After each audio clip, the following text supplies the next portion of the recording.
Thanks for staying with KXLY. I'm Aaron Luna. This is Nightside, and we're learning more about what likely caused a Fireboss plane to crash in northeast Washington earlier this week. The plane and its pilot were fighting the Horns Mountain fire a few miles south of the Canadian border in Ferry County when the engine failed. The pilot survived the crash and is now recovering. New on Nightside, our Kyle Simchuk spoke to the company that owns the plane. And Kyle, they say this pilot was definitely under a lot of pressure. Well, Aaron, the plane's engine failed 500 feet off the ground. The pilot only had a few seconds to pick a landing spot. He had no choice but to aim for the trees. When a wildfire breaks out, Fireboss planes are often the first to the flames, dumping water to save homes and lives below.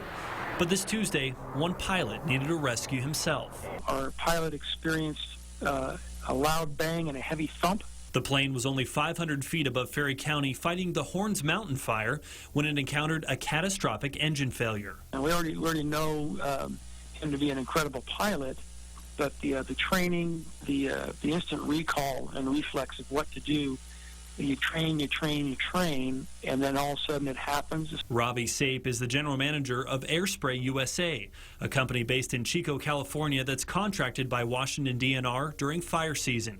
Sape told us the pilot, David Fennon, had about 10 seconds to find a landing spot. He immediately eyeballed a logging road, committed to a forced landing, decided at the last second not to try to land on the road. Fennon worried the narrow road would tear off the plane's wings, so he aimed for the treetops, which absorbed some of the impact. The aircraft was destroyed.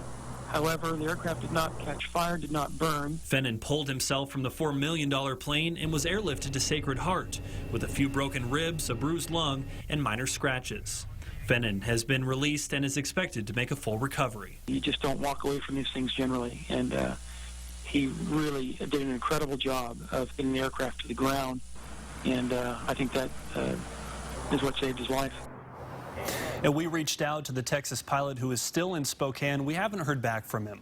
Airspray USA told us the engine should not have failed to begin with, and this plane is only a few years old. The company is launching an investigation.